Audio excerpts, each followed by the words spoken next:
Hi, welcome to Ministry Mondays with Meg. I'm Meg, and I currently serve as the national coordinator of the of ABPS, the American Baptist Personnel Services, and Ministry Life. And I serve at the Leadership and Mission Building that's located in King of Prussia for the American Baptist Home Mission Societies. Ministry Mondays is about connecting with people who are serving in various capacities of ministry and hearing their stories. So today I have the pleasure of being joined by my new friend, Reverend Melissa Newberry, who's pastor at Grandview Baptist Church. Melissa, if you'd introduce yourself, tell everybody a little bit about you. Sure. Thanks for having me. It's a joy to be on the show with you. Yes, I currently pastor Grandview Baptist Church in Kansas City, Kansas.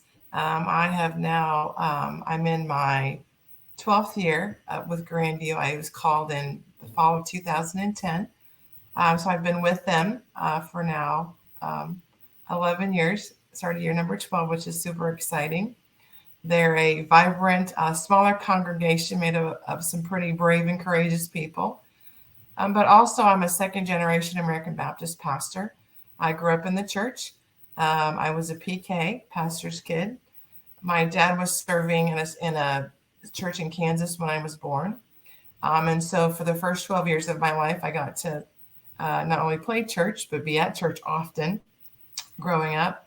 So that's been very instrumental in leadership. And of course, then a second generation graduate of Central Seminary, which is super exciting. Let's see what else to tell you about myself. The history that I have with the American Baptist denomination goes back a long time, as my grandparents were also involved nationally and regionally. So that's my Newberry grandparents and also my mom's parents. So I've deeply rooted to the American Baptist tradition. So that's kind of a little bit about myself. I live in Kansas, Leavenworth, Kansas. And while I don't have any children, I have lots of nieces and nephews of the heart. So they're very special to me. So that's kind of me in a small nutshell. Well, I had the opportunity to meet Melissa when I went out to Nebraska for the Prairie Pastors Convention. It kind of feels like it's been a while, but that was only what Not that long ago. It's been no, about a month and yeah. change. And um, when I was telling colleagues about Ministry Mondays and going, so who should I talk to? Your name was one that came up first, with several people actually, and um, and you have gone through that process of not selling selling the church building. And I wondered if you would talk a little bit about what all was involved in that. Sure. I'm trying to have some very succinct thoughts. I'm glad we're having the conversation now because it has been 4 years. It'll be 4 years this October since we signed the papers to sell the property. So as I shared previously, Grandview was changing in size primarily because it's an aging congregation. And so we were getting to the point where it was becoming a financial decision to move toward the direction of selling the property. And so, because at the time that we began the conversations, we were probably about 30 in attendance, and we had a larger structure. We also had an older structure that had been built in the 30s and then the 40s and the 50s. And so our building was experiencing the aging process. And as it is, as buildings age, they begin to show their wear. And so it all kind of started a conversation of maybe redoing the sub basement, which evolved into, well, maybe it's time to think about selling the property. And so in the fall of 2000, actually, let me back up. In the spring of 2017, I went and talked to our region staff here in the central region And I said, we really need to do something. And so I said, please, please advise me, please pray for this. And so at the time, our executive minister, John Williams, and associate Nate Marsh, and I had conversations about what that would look like. And so then in the summer of 2017, they came and visited, and the advisory board and everyone began to visit about what are our options. And so we had a kind of a church conversation. They came and they visited with us and just guided us through the process. So after much dialogue and prayer and discernment, the vote was taken in 2017 of November to sell the property, to begin to move in the direction of selling the building. And so fast forward to the spring of 2018, and we hired a realtor to sell the property. And so we began the journey of selling. And I'll tell you, probably one of the most shocking things for me, I wish I still had the picture, but one of the most shocking things for me was seeing the for sale sign in the front yard. It was a commercial property in the front of the building. That was shocking. That was kind of the reality smacked me in the face of this was really happening. But the really great thing about it, and now as I'll tell the rest of the story, the really great thing about it was the Lord was preparing another church to buy it. It wasn't an ABC church, but it was a non-denominational, very diverse church in Kansas City, Kansas. And so the long of the short of it was then in the summer of 2018, we met the potential buyers, and it was a pastor who had been serving a church, and their church group was renting a building, and they were looking for a more permanent place to meet. And one of the biggest concerns for my congregation, my brave and courageous congregation who went through this, was that it would just be bought and torn down and the property sold, or it wouldn't be a church anymore. That was a concern for them, legitimate, and or that it would take us years and years and years to sell. It didn't take us years and years to sell. It took us a couple months, actually, for the property to sell. And so the timeline was we met the potential buyers in I want to say late May, early June of 2018. And then we negotiated price. And then we moved out of the building October 31st of 2018. And then we began to meet at First Baptist Church, Kansas City, Kansas, November 4th of 2018. So that's a really short time frame for that to turn around. And so we had our last worship service there that last Sunday of October, and we invited the other church who is going to be now taking over the ministry or the church building at 24th and Grandview. We invited them to come worship with us, and it had to be, Meg, it had to be probably the most holy moment of my whole ministry career, because just as I was finished preaching, literally almost their whole congregation came in the back door of the sanctuary, and the whole mood just shifted, right? Like it was just, so we got this, it was kind of like the handing off the baton. And I can still see it in my mind of them walking in, and then they were near the end of our worship service. And then the pastor, Pastor Dupree from the new church, gave the blessing and the benediction. And then we had a reception downstairs. So the two churches intermingled and met. And we blessed them, and they blessed us, and then we were out by that Wednesday. And so that was pretty profound, and that it moved so fast. But God had been working in the background this whole time. So now ministry will continue and is continuing in that building. So that's been probably the greatest gift for us.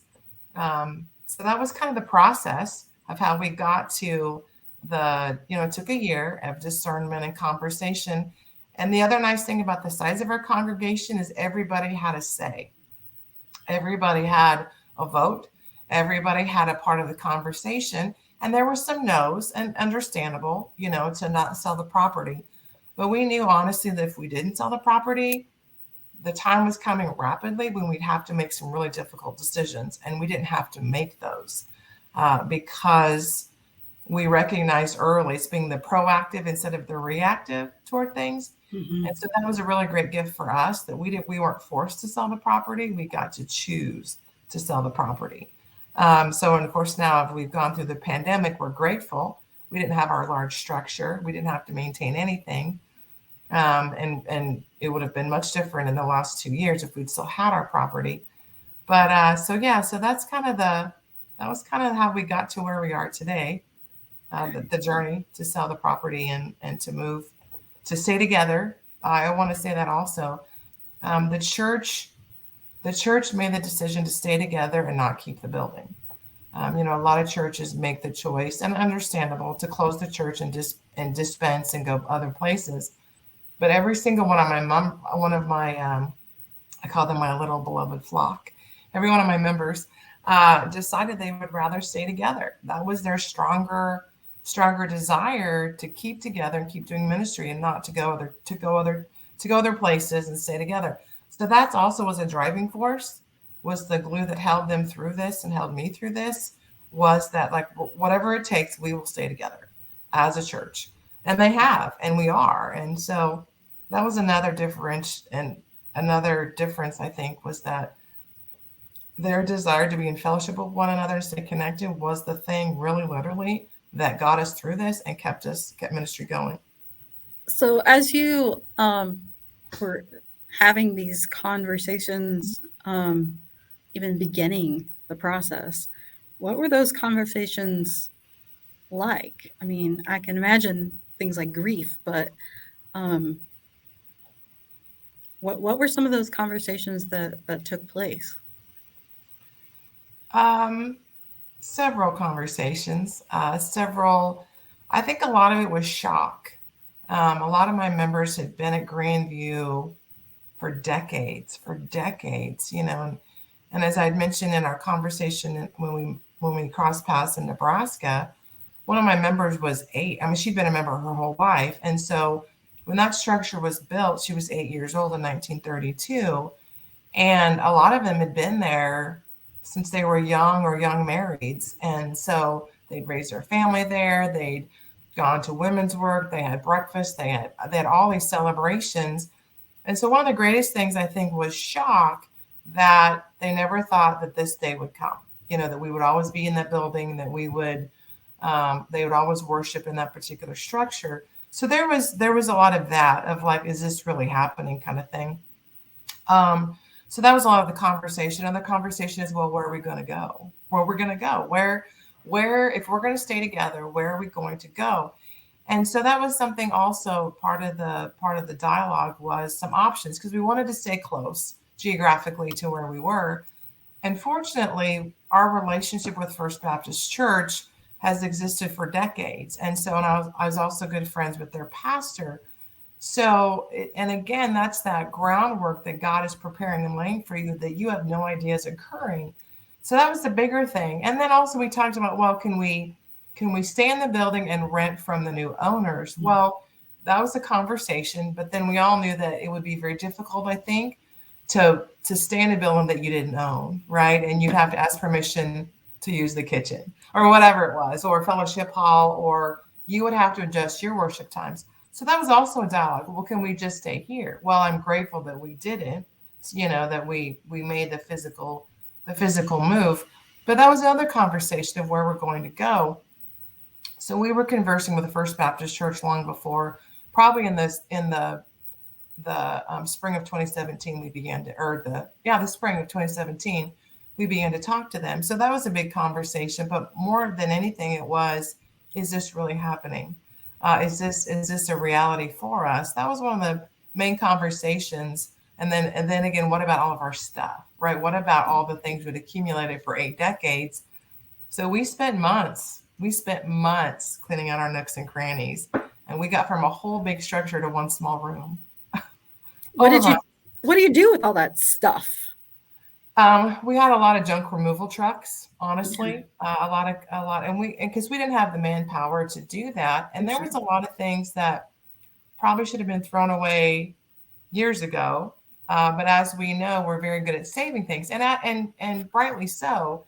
But we found things. We found microfilm. We found old directories. We found a lot of things that could have been cleaned out, en route.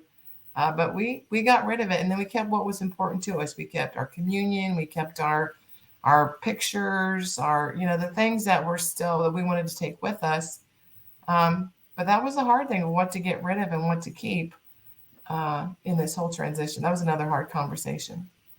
I can imagine because having served as pastor, there was always that one, at least at that one room that you were like, let's not open the door to this, like, Hmm. ever.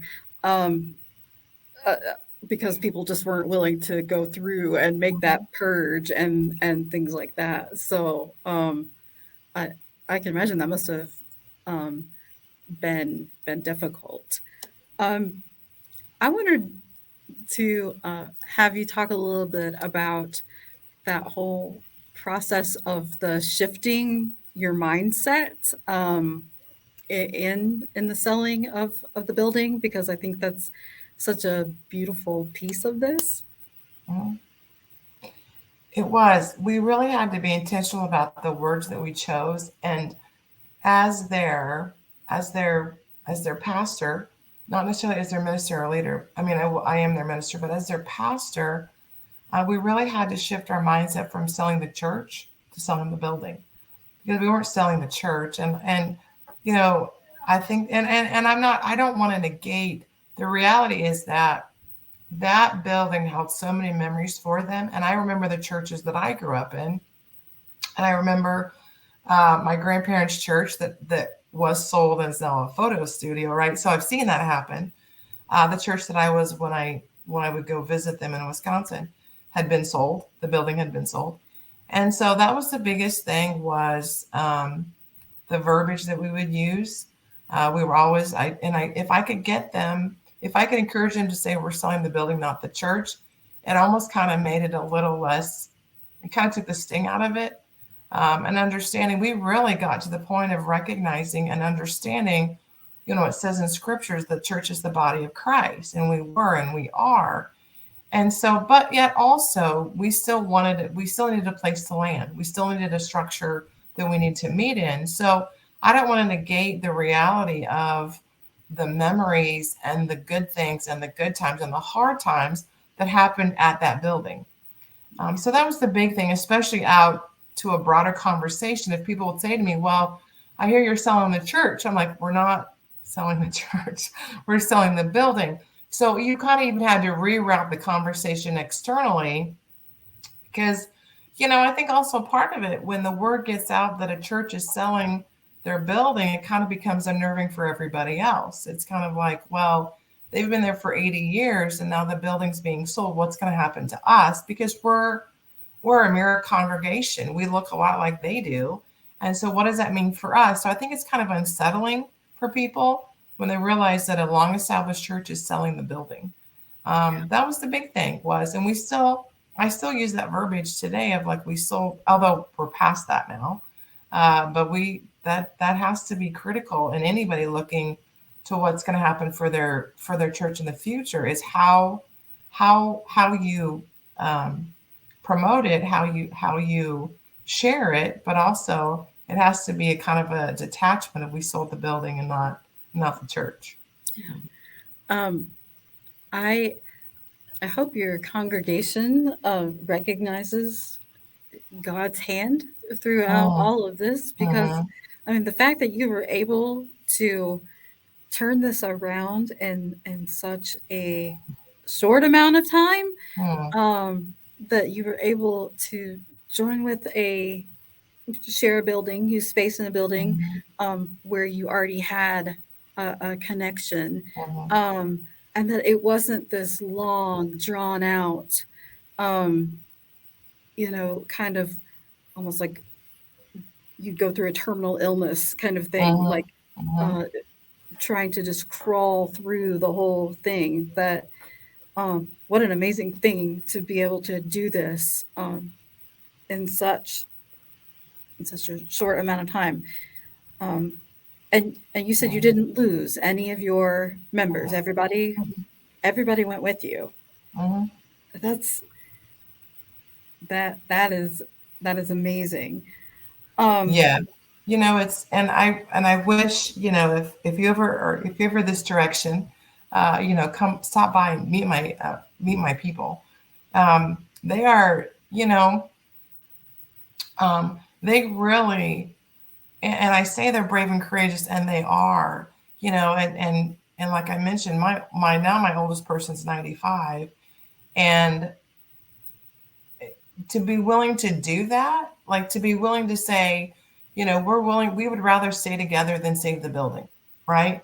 And so I admire them. If I could bring them in studio and you could meet all of them, um, they're the ones who did this. They're the ones who um, were willing to walk this journey and take this road. I admire their adaptability, and I admire their flexibility, and I admire their recognition of who God is calling them to be. So they saw it. They saw the hand of God moving before we even were aware of it. They knew that the Lord, and still, I think we're still kind of surprised that it sold so fast. Um, that we didn't have that. We were not, like I shared previously, we were not forced to make decisions. We got to make decisions. The Lord allowed such a design that we were given this opportunity to let go of what we loved and not just have to um, being pushed out. And we chose the exit. We chose the exit strategy. And they're an amazing group of people. They are. They're just. I'm telling you, I don't know how I got to end up with them, but they're brave. They're Yeah, so brave. And they saw it though. They did. They good. really they really saw the hand of God move and the Lord taking care of every single detail of the whole process. Which I think is so important that they see God's hand in it, that this Mhm, is not a punishment, that this is not we're this way because we did something wrong, we didn't do it mhm, right, mhm, um, that the decision that we made allows us, like I think, like we talked mhm, earlier, allows us to keep going mhm, um, mhm. as a congregation. So in the current building that you're sharing with the other congregation, do you do you meet just Sundays physically in the building? Is that how it currently works? We do. We meet Sundays. We have First Baptist Church of Kansas City has a chapel, and so we meet in the chapel. Okay. That's our that's our worship space in the chapel. And then, so we meet there every Sunday in person. And then on Wednesdays, we also have a Bible study that has been meeting long before I arrived on the scene every Wednesday morning. And so then we actually meet in the Sunday school room for our Bible study. So we're in person. And I think I shared earlier, um, when we were in the beginning of the pandemic, we could be back in person because we could physical distance in a larger space. And we just had, and yesterday, no, today's Monday, Saturday, we just had our first ABW All Daughters brunch back in person that we hadn't had since December of 2019. So we got to do that again, which was fun. And so, but we're back at it. We haven't really been apart uh, during a lot of this time just because of our size. But no, every Sunday we meet, and sometimes we do a combined service with First Baptist, which is fun. Um, we have some missionaries coming to town in June, so we'll have a combined service for them. Oh, that's nice. And so yeah, so that's been fun, and First has been very good to us, and we have that relationship with them, and they're very accommodating, and they have a lot of space to manage and a lot of organizations, but. So we meet regularly. We meet as we have in the past, and so yeah, we're still chugging along. Is there anything, thinking back, is there anything that you would have done any differently um, in the process? I don't think so. I don't. I really don't. It's now been. I think I shared earlier.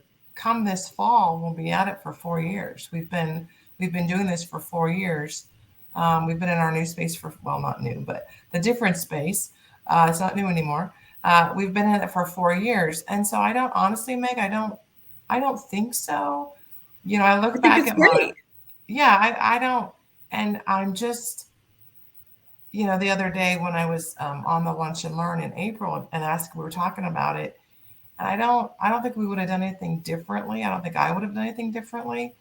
Um, no, I think it went as it was supposed to, and we're still thriving and trying to figure out what the next phase is and what the next ministry and mission is for our congregation.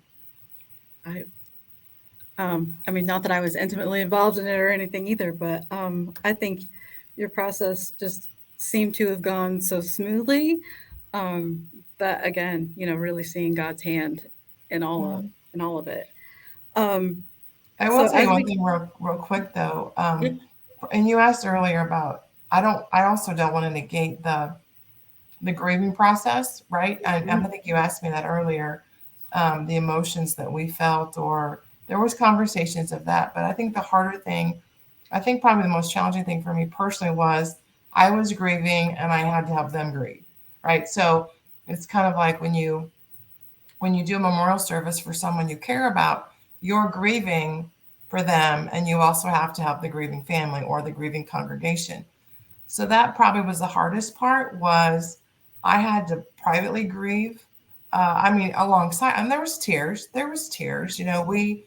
We, uh, there was lots of tears in the process or processing this with them.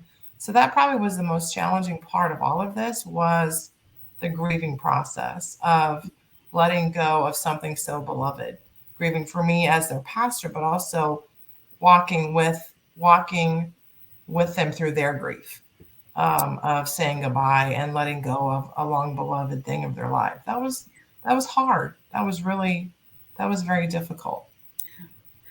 um, so in the midst of ministry, um, what what brings you joy?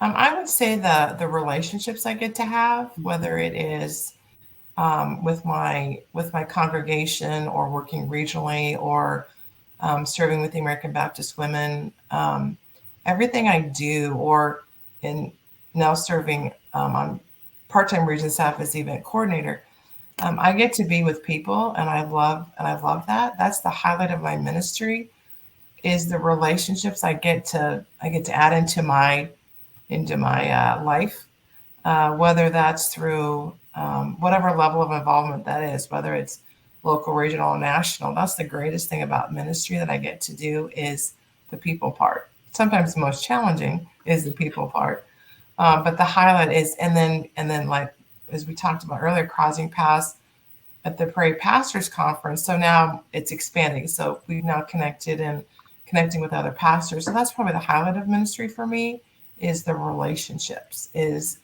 getting to know more people and investing in their lives investing in me. Uh, the two-way investment street. So that's my highlight is the relationships. I love the relationship. I love the relationship part of ministry. That's also my favorite. So if folks wanted to join your congregation on a Sunday morning, um, we'd send them to Facebook. Is that where we'd send them? Yeah, we actually created. We didn't create a Facebook page. We created a Facebook group. Okay. And so if you look us up on Facebook, you have to ask to be a member of it. But Okay. you can look up, Grandview Baptist KCK. We do have a Facebook page, but I haven't, I haven't claimed it. Okay. Facebook group, you all know that. But, And but we do have a group page. and in person, you guys meet what time and where at?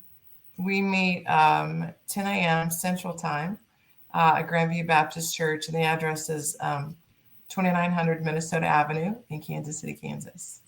You know there was going to be a quiz at the end. Sorry. All right. Sorry about that. Yeah. Um, well, I'm. Is there anything else you want to throw out there before we close? Um, Real quick, yes. Yeah, As there's absolutely. been multiple conversations about a lot of things. Um, One of the things I want people to recognize and realize, and maybe um, move the conversation from closing the church to um, transforming to something different. That's probably the most the rare the one of the unique things about the situation is that we didn't close the doors, we didn't close church, or the ministry was closed, but thinking about life beyond the building, right? Thinking about life beyond the the church building in terms of the ministry and the mission may no longer be at that location or may no longer be out of that building. Because as we know, a lot of churches are changing in size and are facing these very difficult conversations. So I'm hoping that as churches begin to face that they recognize that, okay, we can no longer support the structure, but we as a church don't want to discontinue the ministry or the mission. That's my biggest thing. That's my biggest banner, if you will. My biggest um, takeaway from this is that it's kind of like if one congregation can navigate this, other congregations can. So that's my biggest thing is instead of looking toward discontinuing ministry or closing the church or closing the doors, look at what can we do beyond this once we let the property go, once we sell the property. I think that's going to be the conversations in the now and also in the future. That's look beyond the building, which is hard to do. It's we've been so shaped in terms of a church building. So don't necessarily consider closing the church, more consider transitional into something, the future beyond the church building, whatever that may look like. And I just love when we were talking earlier about, um, I definitely don't want to take credit for it. When you were talking about what God can do with 12 people. Oh Um, yeah. Oh just, yeah. I It love, is. yeah, Yeah, and I think that's another challenge we, especially in the Church of the United States, face is our and I battle it. I'm not gonna say that I don't battle it. Is the church success is based on the numerical success, which isn't always true, right? I mean, the reality is you have to have people involved in an organization, whatever that is, but also how the world was changed by 12 plus people, right? I mean, and those who also were disciples of Jesus who weren't necessarily in the scripture. So the world was changed by just a handful of people. And I think that's one thing we as the church in the US have to kind of get off that center of saying, there could be just seven of us and still be as effective as, 27 or 37 or 47. So that's the other thing I think that's important too, is not to negate the size of an organization. Obviously, we would like to grow not for necessarily church preservation, but for kingdom growth, right? yeah, It's about kingdom growth, and yes, which will translate into church growth. But that's the other thing to look at. I always tell them they're small but mighty, and I believe that they're small but mighty, and we can be just as effective as 15 people as a different size structure, a different size organization. So, yeah, I mhm, agree. I mhm. agree. Um, well, I am so grateful for you, for your time, for your congregation, for their faithfulness, to God and walking through this journey. Um, so thank you for Mhm. joining me and sharing a piece of their story. Um, and I hope we'll continue the conversation. Um, I hope so as well. It's just a jumping off point. So, yeah. mhm. So this has been Ministry Mondays with Meg. Um, you can join us Mondays at 11 a.m. Eastern Time, on Facebook, on YouTube, on the American Baptist Home Mission Society's page, and then they will be rebroadcast. So I have enjoyed my time with Reverend Melissa Newberry, the pastor of Grandview Baptist Church in Kansas City, Kansas. And thank you so much. Yep. Thanks for having me. It's been fun. My pleasure. Mhm.